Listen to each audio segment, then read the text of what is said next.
한동훈 현상. 네, 한동훈 법무부 장관 취임 하루 만에 고검장을 비롯한 검사장과 중간 간부 37명에 대한 인사를 단행을 했죠. 이번 인사로 좌천이 됐던 윤석열 사단이 다시 돌아왔다, 이런 평가가 나오는데 한번 보실까요? 지금 윤석열 대통령과의 인연이 있는 인물들, 이원석 검사는 이제 대검 차장이 됐고, 송경호 검사는 서울중앙지검장이 됐고, 신자용 검사는 검찰국장이 됐습니다. 이른바 검찰 내에 이제 빅3라고 하는 자리에 윤석열 대통령과 이제 인연이 있는 사람들이 앉은 것이죠. 근데 김 교수 보시기에는 이거 갖고도 뭐 정치권에 갑론을막이 있던데 좀 그렇죠. 어떻게 봐야 됩니까? 네. 그러니까 처음에 이 한동훈 총리 인준에 대해서 민주당 내에서 굉장히 부정적인 기류가 강했던 그 불씨가 바로 이제 한동훈 법무장관이 임명이 강행된 뿐만 아니라 임명이 되자마자 바로 저 인사를 했기 때문에 민주당 의원들을 만나보면 상당히 화가 나 있더라고요. 그러니까 그 한동훈 법무장관이 취임하자마자 신속하게 단행한 저 법무부 요직에 대한 인사를 보고 민주당에서는 봐라, 이게 완전 검찰공화국이다. 그리고 이게 정치검찰이 다시 복귀했다, 뭐 이런 식으로 평가를 하면서 굉장히 격앙돼 있었는데요. 저는 평가는 엇갈린다고 봅니다. 특히 국민들이 봤을 때는 이번에 새롭게 이 재편된 어떤 검찰 요직의 인사를 어떻게 평가할 것이냐. 저 개인적으로는 일단 두 가지 의미라고 보는데, 하나는 지난 정권, 그러니까 문재인 정권 하에서 추미애 장관과 박범계 장관 시절에 왜곡됐던 검찰 인사, 그러니까 정권에 순응했던 친문 검사들은 요직에 앉히고 정권에 맞섰던 그야말로 권력에 굴하지 않았던 검사들은 전부 좌천시켰던 거 아니겠습니까? 그런 어떤 권력에 따라서 이 검찰의 인사를 왜곡시켰던 것을 바로잡는 인사라고 생각을 합니다. 그래서 권력에 맞섰던 좌천됐던 인사는 다시 제자리에 복귀시키고, 권력에 순응했던, 그래서 권력에 눈에 들었기 때문에 승승장구했던 사람은 다시 좌천시키는 것이었기 때문에 왜곡된 인사를 정상화시키는 의미가 하나 있고요. 두 번째로는 왜 이렇게 신속하게 그러면 절차적 정당성까지 사실은 감수하면서까지 그 임명을 강행했겠느냐. 가장 큰 이유는 4개월 뒤에 지금 이제 관철될 수밖에 없는 검찰의 수사권 완전 축소를 지금 대비해야 됩니다. 그러니까 지금 이번 달에 그 민주당에서 국민들의 엄청난 반대도 불구하고 검수완박법을 통과를 시켰고 강행을 시켰는데, 통과가 돼버린 이상 4개월 뒤에는 검찰의 수사권이 완전히 뺏겨지게 돼 있거든요. 그러면 검찰 수사를 관장하고 있는 법무부 장관으로서 4개월 뒤에 닥쳐올 검수완박 상황에 대해서 법무부가 어떻게 대응할 것이냐. 그리고 그 4개월 동안 우리 국민들이 관심 갖고 있는 대규모 권력형 비리나 부패 사건은 어떻게 할 것이냐. 이런 것에 대한 고민 끝에 신속하게 빨리 이 부분을 정상화시켜서 4개월 뒤에 검수완박에 대한 대응책을 마련한다는 그런 전략적 고민에서 저는 인사가 이루어진 거라고 생각합니다. 네, 제자리로 돌아왔다는 것은 김은식 교수님 개인 의견이고 또 보는 입장에 따라서 다른 의견을 가질 수 있을 것 같습니다. 네, 전 정권을 겨냥한 대규모 수사가 시작되는 것이 아니냐, 이런 논란이 또 일어나고 있는데요. 한 법무장관 임명 이틀 만에 백운규 전 장관에 대한 압수수색을 진행했습니다. 네, 최진봉 교수님, 이 부분은 어떻게 보시고 계십니까? 그러니까 백운규 장관 전 장관 같은 경우는 지금 다른 문제가 인사 문제와 관련된 문제예요. 이게 무슨 말이냐면 그 산하기관이죠. 산업부 산하기관의 공기관의 기관장들, 이분들을 이제 정권 바뀌고 나서 강제로 나가겠다, 이런 이제 혐의거든요. 이게 그 국장이 직접 전화했다는 그런 혐의가 있는 것으로 알려지고 있고, 이거 이제 그 당시에 그 야당이 고소한 내용입니다. 그래서 아마 압수수색을 진행한 것 같은데 뭐 고발이 됐으니까 압수수색하는 거 뭐 그거 자체가 잘못되다고 볼 수는 없어요. 압수수색할 수 있죠. 근데 이제 공교롭게도 한동훈 장관 임명된 지 이틀 만에 이런 일이 일어나니까 이게 전 정부에 대한 어떤 그 정치적 수사가 아니냐, 이런 비판이 있는 거죠. 뭐 저는 결과로 말을 한다고 생각해요. 수사를 해서 결과가 어떻게 나오느냐가 중요하다고 저는 보고, 다만 공교롭게도 이거 한동훈 법무장관 임명 이틀 만에 이런 일이 벌어지고 그 전에 없었던 일이 일어나고 있기 때문에 그런 부분에 정치적 논란이 있다고 보여집니다. 글쎄 뭐 예단해서 뭐 이렇다라고 단정할 수 없겠죠. 근데 상황을 좀 지켜봐야 될 것 같고, 이런 가운데 그제였죠. 국회 예결위 회의에서는 한동훈 법무부 장관을 향한 민주당의 공세가 아주 매서웠습니다. 마치 한동훈 청문회가 또 열리는 거 아니야? 뭐 이런 인상을 갖게 할 정도였는데요. 그제 영상이 준비가 되어 있습니다. 함께 보시죠. 왜 검찰공화국이라는 말이 나온다고 생각하십니까? 저는 대한민국은 국민이 주인이 민주공화국이라고 생각합니다. 그 나쁜 놈 잘 잡으면 된다는 검찰에 대해서 왜 정치 검찰이 출세한다, 이런 시중에 통념이 있다고 생각합니다. 지난 3년이 가장 심했다고 생각하고요. 그런 과오를 범하지 않기 위해서 제가 최선을 다할 생각입니다. 지난 3년이 제일 심했다. 예, 저는 그렇게 생각합니다. 네, 여러분들은 어떻게 보셨습니까? 아주 민주당 의원들과 이 한동훈 장관 간의 신경전이 아주 뭐 치열했습니다. 우리 배 소장께서는 한동훈 장관이 이제 장관된 이후에 어떻게 보면 이제 국회의 첫 데뷔전이었는데 네. 어떻게 보셨어요? 그러니까 청문회 2차전이었다 이런 이야기가 나올 정도거든요. 네. 그러니까 네. 그럴 수밖에 없는 것이 우리 국민들도 우려하는 부분이 이 부분이에요. 한동훈 법무부 장관이 이제 법무부 장관으로서 역할을 하기 시작하면 여야 간의 대치 국면이 치열할 것이다. 네. 국민들의 피로감도 커질 것이고 민생은 어디 갔느냐. 그러니까 이른바 한동훈 이게 지금 유행어처럼 되고 있습니다. 한동훈 그 이야기는 뭐냐면 한동훈 이게 정치적인 해석에 따라서 그렇게 나뉠 수밖에 없는 것이거든요. 한동훈 법무부 장관 입장에서는 문재인 정부 때 심했다. 자천해서 법무연수원으로 보내고 그게 무슨 인사냐 제대로 된 인사냐 이렇게 나올 수가 있는 것이고 네. 지금 또 이제 거대 야당인 더불어민주당 입장에서 아니 이게 뭐냐 정치 수사 정치 보복 아니냐 이렇게 되는 것이거든요. 왜 그러냐 하면은 결국 한동훈 법무부 장관이 역할을 한다는 것은 수사가 될 수밖에 없다. 이것이 이제 지지층들을 또 견인하는 것이기도 할 수 있겠지만은 네. 한편으로는 또 세 가지 수사에 초점이 맞춰집니다. 1번 대장동, 2번 탈원전, 3번 울산시장 선거 개입. 아하. 근데 이 과정에서 중요한 것은 수사할 수 있습니다. 하지만 자칫 잘못하면 이게 위선까지 겨냥한 거 아니야? 문재인 전 대통령까지 겨냥되는 거 아니야? 이렇게 오해를 살 수가 있거든요. 여기서 중요한 건 세 가지입니다. 이 수사가 아주 투명해야 됩니다. 수사 과정이. 그다음에 네. 또 하나 중요한 것은 공정해야 됩니다. 그다음에 마지막으로 균형을 가져야 됩니다. 네. 이렇게 되면은 오해를 불식시킬 수가 있거든요. 그러니까 한동훈 법무부 장관 이야기대로 아이 지난 3년 너무 심했어요. 문재인 정권이 더 그랬어. 이렇게 이야기하지 말고 한동훈 법무부 장관도 법으로서만 이야기합니다. 법으로서. 법무부 장관은 법으로만 이야기를 합니다. 그렇게 이야기를 하면서 차근차근 제대로 된 수사를 해나간다면 그런 오해를 불식시킬 수가 있는 것이죠. 네, 알겠습니다. 네, 한동훈 장관을 향한 여당의 공세, 특히 고민정 의원과 한동훈 장관의 문답이 주목을 받았습니다. 당시 장면 직접 보시죠. 답변하실 때 조금 더 천천히 또박또박 말씀해 주시면 좋겠습니다. 이게 괜히 성의 없는 태도로 보여지는 게 좋지 않을 것 같아서요. 예. 그것만 좀 당부드립니다. 죽은 권력에 대해서도 엄격하게 수사하겠다는 의지는 갖고 계시겠죠? 죽은 권력이요? 수사는 그게 당사자가 누군지 이름 가려도 똑같아야 한다고 생각합니다. 그래야 하는 게 저희 그 검찰의 임무고요. 그러면 살아있는 권력에 대해서는 어떻게 하실 겁니까? 범죄가 있으면 범죄를 한 주체가 강자든 약자든 관계없이 공정하게 해야 되는 게 이제 민주주의의 기본이라고 생각합니다. 김건희 여사 수사하실 겁니까? 지금 수사가 대단히 많이 진행되어 있죠. 저는 직접 수사하는 사람은 아니니까요. 검찰이 공정하게 수사하고 공정하게 처분할 거라고 생각합니다. 유우성 씨는 어땠을까요? 유호성 씨요? 유우성 서울시 공무원. 그 잘못된 증거가 제출됐었고 그 과정에서 그분도 피해를 입으신 거라고 생각합니다. 아니 피해를 입고 말고를 물은 게 아니라 어땠을 것 같냐는 걸 여쭸는데요. 좀 개인 감상을 계속 물어보시면 제가 뭐 개인 감상에까지 말씀드릴 일은 아닐 것 같아요. 장관님은 사람이지 않습니까? 어떻게 이렇게 공감력이 없습니까? 앞으로 많이 노력하겠습니다. 네.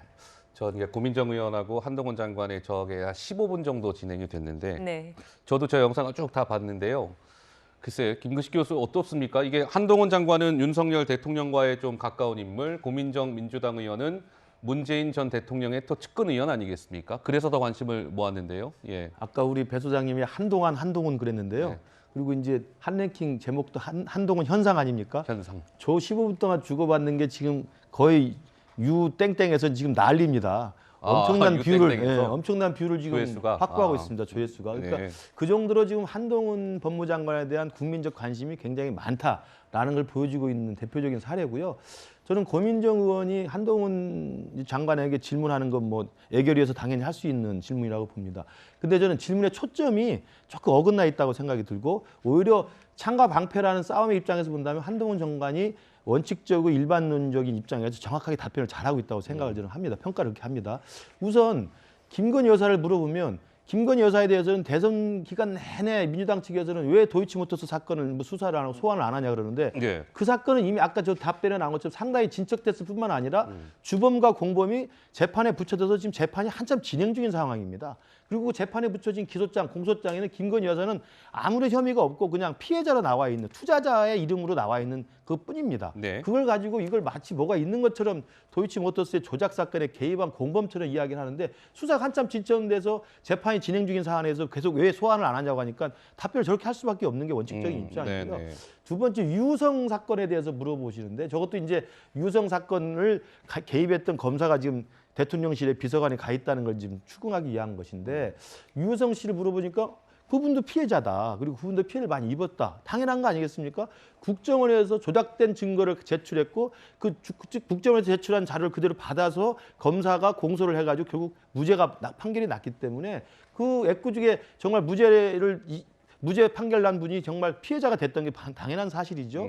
그런 면에서 보면 유성 씨에 대해서는 피해자로서 엄청난 피해를 입었다는 점에서 한동훈 장관이 공감을 표시했는데 네네. 그걸 가지고 왜 공감 능력이 없다고 이야기를 하니까 저는 저런 부분에서 고민정 의원이 조금 더 생각을 많이 해서 전략적으로 질문하려면 어떻게 해야 되냐면요. 어떻게 했었어야 됩니까? 유성 씨 아시죠?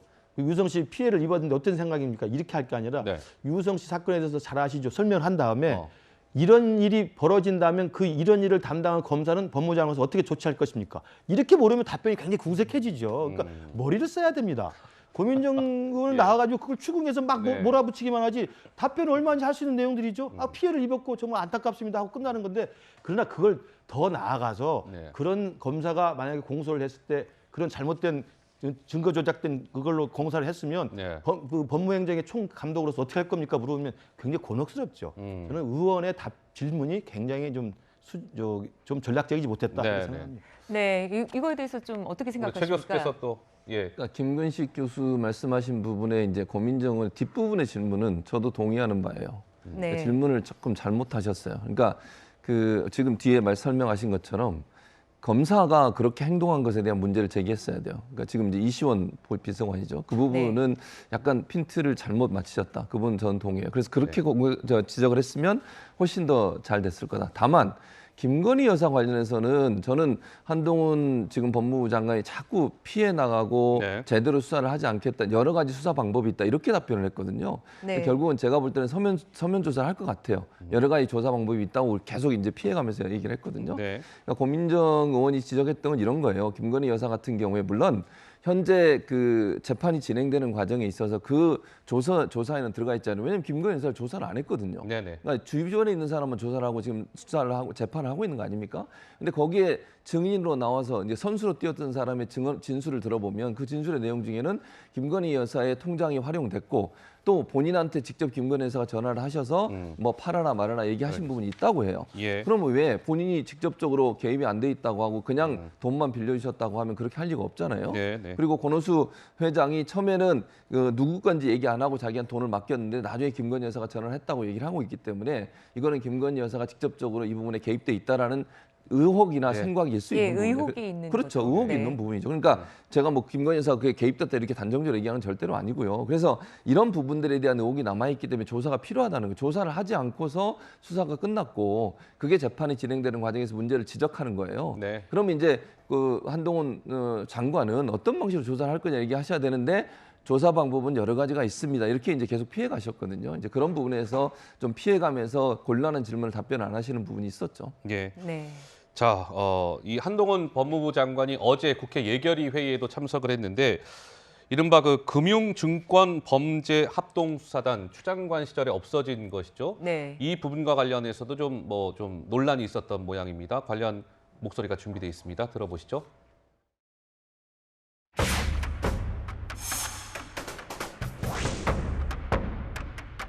정권 범죄에 대한 이 수사는 나름 그 전문성을 가지고 있는 수사 기구가 있었죠. 예, 그렇습니다. 금융증권범죄 합동수사단이 있었습니다. 그럼 범죄가 없어서 그 기구가 없어졌었나요? 서민 다중이 피해자인 금융증권 범죄에 대해서 연성으로 대처하겠다는 잘못된 메시지를 시장에 준 조치라고 생각합니다. 추미애 장관 시절입니다. 정확합니다. 그런데 이게 왜 없앴는지 저희들 이해가 안 돼요. 저도 모르겠습니다. 특별한 이유 없이 그런 기구를 없애면 그 잠재적 범죄자들에게 범죄에 가담할 용기를 주는 것이라고 생각하고 그로 인한 피해가 대단히 심각하다고 저는 생각합니다. 네. 네, 한동훈 장관 취임 첫날 서울 남부지검 금융증권범죄 합동수사단, 이른바 합수단을 부활한다 이렇게 말했습니다. 여의도 저승사자로 불리는 합수단 부활, 배 소장님 어떤 네. 의미가 있을까요? 의미가 있어요. 지금 한동훈 장관의 표현을 보면 집중적으로 나타나는 것이 범죄 두 글자에 집중을 합니다. 범죄. 그러니까 네. 검찰 수사권, 기소권 이야기할 때도 범죄자 이거 방치된다 이야기를 하고 있거든요. 그 이야기는 뭐냐? 이 추미애 전 장관 시절에 정권 범죄 합동수사단이 없어졌던 것을 다시 부활하기로 했거든요. 네. 47명으로 이제 새 출발을 합니다. 그 예. 이야기는 뭐냐? 금융수사에 집중을 하겠다. 그러니까 지금 수사권, 기소권 분리에도 계속 남아있는 것은 경제하고 부패거든요. 그러니까 경제 수사를 기본으로 해서 다른 영역으로까지 수사를 확대할 수 있다. 그러니까 한동훈 법무부 장관의 초점은 범죄, 특히 네. 경제, 네. 금융 쪽에 초점을 맞추면서 이 수사를 통해서 어떤 수사에 집중할 수 있느냐? 문재인 정부에서도 있었던 일들을 수사할 수 있는 겁니다. 네. 뭡니까? 네. 라임과 옵티머스. 그러니까 네. 다른 건 정치적 수사라는 오해를 받을 수도 있거든요. 근데 경제 수사는 그게 아니죠. 민생과 관련되니까. 그러니까 이걸 통해서 오히려 다른 범죄까지도 연관성을 밝혀내겠다. 이런 보관이 있는 것이죠. 네. 자, 뭐 이른바 그 한동훈 현상 중에 하나인 그 예결위 회의 장면이 이제 화제가 되자 네. 민주당 고민정 의원이 약간 견제에 나선 모양새입니다. 영상 보시죠. 한동훈 법무부 장관의 그 취임식 영상이 놀랍게도 130만 뷰를 돌파했더라고요. 그랬다면서요. 한동훈 효과라는 말까지 나오고 있는데 좀 전에 이제 130만 뷰를 얘기하셨는데 예. 이런 얘기하는 게 적절한가 싶은데요. 많이 보실 수 있죠. 네. 그런데 그렇게 따지면 이제 제가 인사청문회에서 정호영 후보자에 대해서 청문 질의를 했던 게 116만 뷰가 나왔습니다. 아, 예. 그러면은 뭐 이것도 국민들에게 다 인정되는 것이니 그러면 이 사람을 경질하는 것이 맞겠죠. 글쎄요, 뭐 조회수 뭐 경쟁이라고 해야 될지 모르겠으나 글쎄 어떻습니까, 김 교수님? 뭐 정치인이니까 네. 특히 네. 고민정 의원 같은 경우는 현역 정치인이니까 네. 본인이 그때 질의했던 내용들이 그 유튜브에서 이제 많이 조회가 되면 그것도 의미가 있는 것이고 관심 있겠죠. 116만 뷰가 네. 나왔다고. 맞습니다. 또 고민정 의원은 나름대로 문재인 정부를 지지하던 분들 그리고 이재명 후보를 지지하는 많은 분들 사이에서는 중요한 또 아이콘 중에 한 분 아니겠습니까? 그런 면에서는 저는 뭐 충분히 이해할 수 있는 이야기라고 보고요. 단 왜 그러면 아까 허은하 의원이나 일반 언론에서 이 한동훈 장관과 관련된 이 동영상이 네네. 많이 이렇게 많은 사람이 조회하고 있느냐를 보는 것은 특이한 현상이니까 그런 거예요. 그러니까 정치인이 나오는 영상을 많이 보는 건 뭐 당연한 거고 오히려 이해할 수 있고 심지어 뭐 배 소장님이나 저나 최 교수님도 나온 거 많이 봅니다. 근데 특이한 것은 한동훈 장관에게 150만, 200만 뷰가 막 지금 몰리고 있다는 거예요.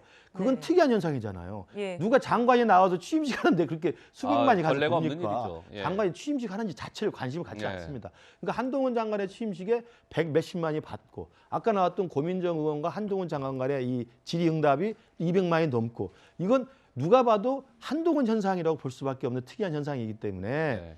물론 그걸 조회했던 사람들이 그것을 지지해서 봤든지 아니면 반대해서 봤든지 모르겠습니다만 지금 윤석열 정부가 출범한 이후에 최고의 관심사와 뜨거운 이슈는 한동훈 현상이라는 것은 부인할 수 없는 사실이다. 그리고 한동훈 그 관련된 영상을 그렇게 많이 보는 이유는 저는 여러 가지 이유가 있겠지만 네. 하나는 한동훈 장관이 말을 시원시원하게 잘해요. 말을 시원시원하게. 네, 시원시원하게 아주 원하는 대답 그리고 아주 깔끔하게 군더더기 없이 아주 논리적으로 말을 잘하기 때문에 거기에 많은 사람들이 좀 굉장히 심리적인 그 만족감을 느끼지 않나 싶습니다. 제 개인적인 생각입니다. 네. 근데 배 소장께서 또 네네. 의미심장한 표정으로. 이게 왜냐하면 저도 유튜브를 찍으면 우리 유튜브, 채널A 유튜브도 100만 조에 넘어가는 경우가 있거든요. 그러면 네. 시원할 때, 사이다 같을 때, 뭔가 명쾌했을 때 이렇게 이제 우리 최진봉 교수님 유튜브 나오셔도 뭐 100만 조에 넘어가는데 그렇게 되는데 지금 보면 그렇게 되는 현상이 뭐냐면 왜 취임식에 집중을 할까? 그만큼 팬덤 현상이 생긴다는 이야기거든요.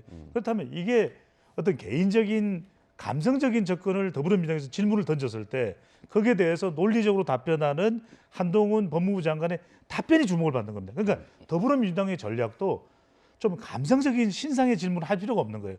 보다 더 정말 더 치밀한 법적인 질문이 있죠.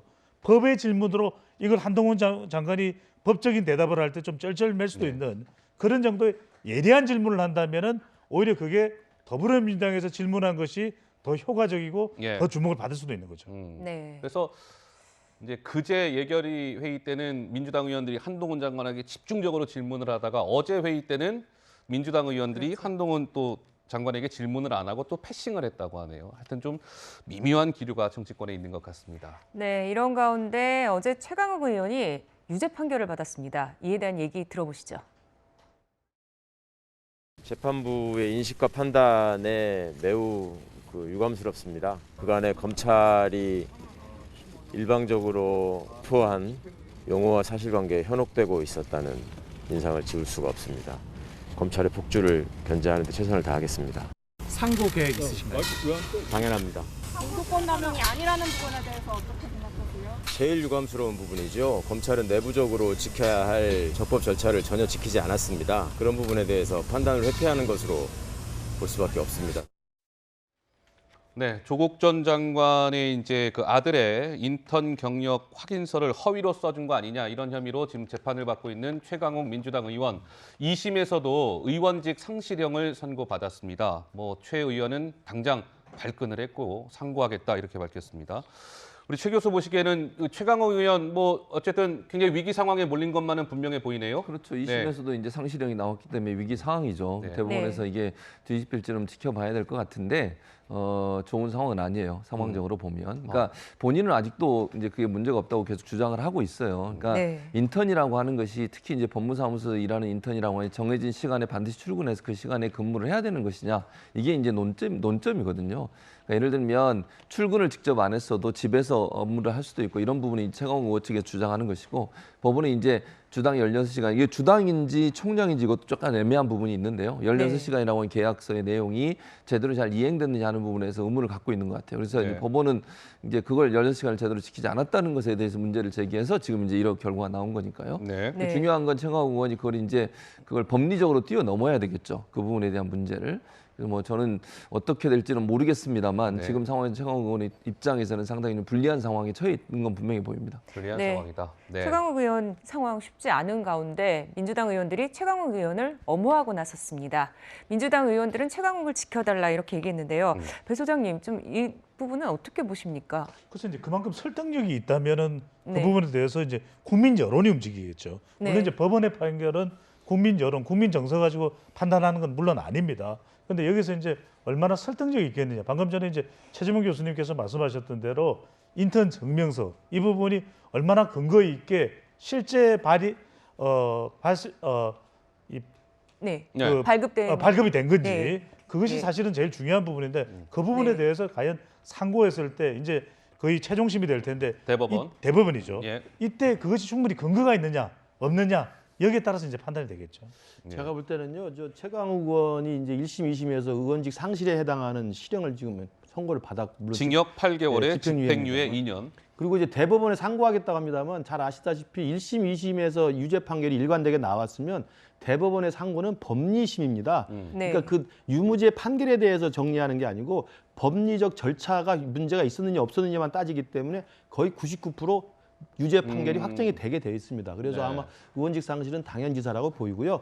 또 하나 제가 말씀드리고 싶은 것은 아까 나왔습니다만 최강욱 의원이 2심에서도 저렇게 형을 받으니까 그 고민정 의원을 비롯해서 민주당 의원들이 엄호에 나섰다고 그러는데 네. 그런 게 바로 조국 사태의 재판인 겁니다. 아하. 그러니까 2019년에 조국 사태가 터졌을 때 수많은 사람들이 조국을 사수하겠다, 내가 조국이다, 내가 정경심 교수다 해서 나서가지고 조국의 그 이중성과 조국의 그 부정과 비리에 대해서 그것을 마치 검찰의 무슨 정치 공작으로 이야기하는 것처럼 거세게 저항했지 않습니까? 네. 저는 그것이 계속 일파만파 커지면서 정권을 뺏기는 데까지 갔다고 저는 생각을 하는 사람입니다. 그런데 최강욱 의원은 그 조국 사건과 연관돼서 당시 공직기강 비서관이었는데 그 아들의 인턴십 증명서 허위로 떼준 것 때문에 지금 유죄 판결이 거의 확정 단계까지 갔기 때문에 예. 이 상황에서 또 민주당 의원들이 또 이게 문제가 있다. 최강욱 의원을 우리 보호해야 된다. 내가 최강욱이다 이렇게 나오면 제가 볼 때 똑같은 저는 상황이 될 거라고 보고요. 예. 또 하나 말씀드리면 이미 최강욱 의원은 2심까지 나와 있고요. 그다음에 정경심 교수는 대법 판결까지 나가지고 지금 영어의 몸에 갇혀 있지 않습니까? 그런데 조국 전 장관은 1심을 지금 결론이 나지도 않고 있어요. 왜 그런지 모르겠습니다. 이 모든 것의 본류는 조국 전 장관 재판인데 조국 장관이 기소가 됐음에도 불구하고 격가지인 최강욱 장관이나 부인 같은 경우는 이미 대법에서 확정 판결됐거나 2심 판결이 났는데 지금 조국 전 장관의 재판부만은 지금 계속 차일피일 미루면서 어허. 1심 선고가 안 나고 있는 겁니다.